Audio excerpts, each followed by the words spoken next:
So this is my 1972 Ford F100 truck that I've had for going on 3 years now.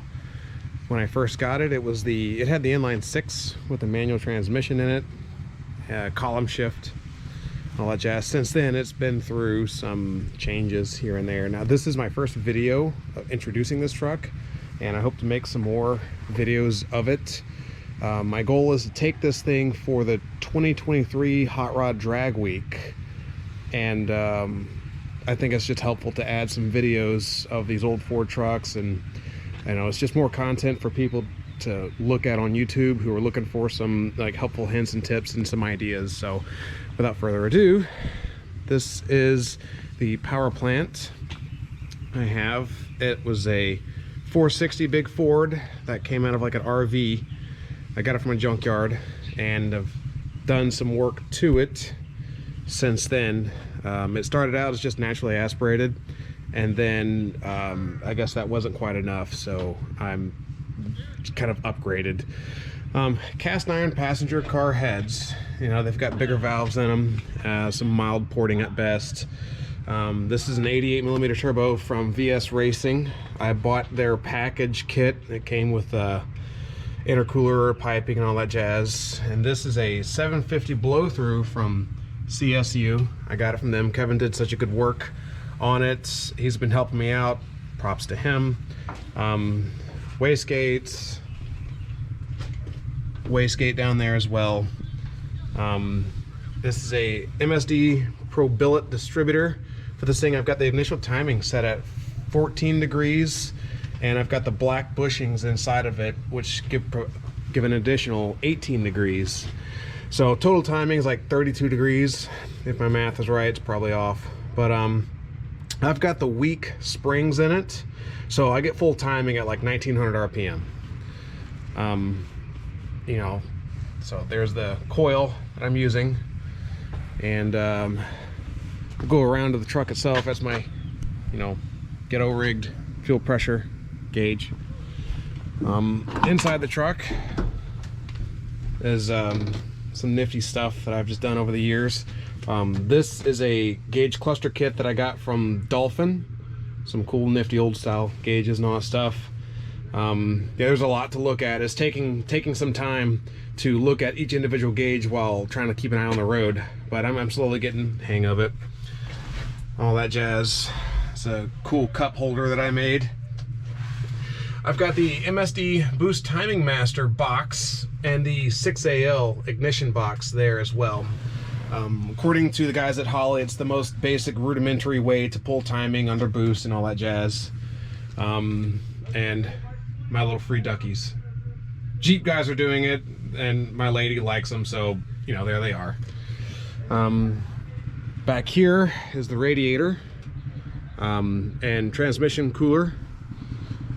Whenever I initially decided to hang the turbocharger, I wasn't sure where it was going to go.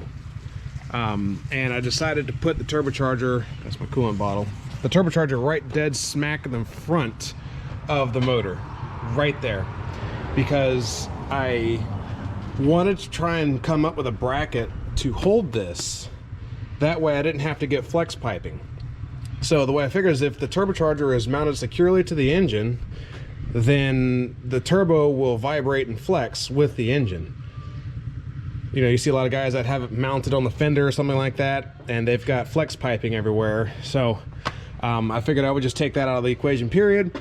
And you can see it, but that little blue bracket right there is one of two that hold it in place. So without any piping at all, the turbocharger's weight is secured with just those brackets. And then when you add in all the exhaust piping to it, it just kind of makes it a little bit sturdier. So when the engine moves, the turbo moves, the exhaust piping moves. If I'm wrong, you know, throw a comment down or whatever. So yeah, that means I had to put the radiator back here. That was not an easy task to do. I'll go underneath and show you why.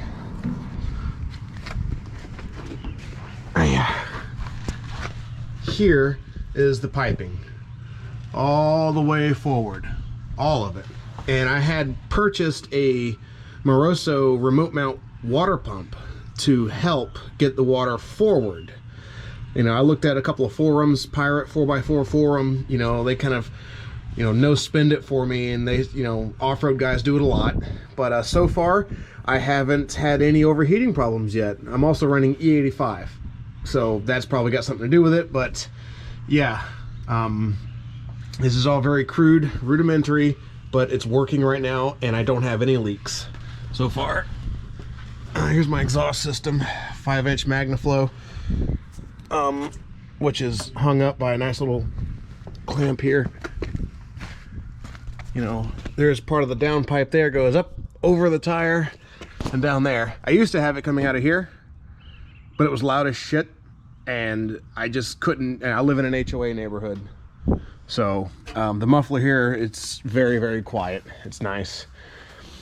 Other than that, I'm doing some testing here and there as much as I can without getting in trouble before I take it to the dyno.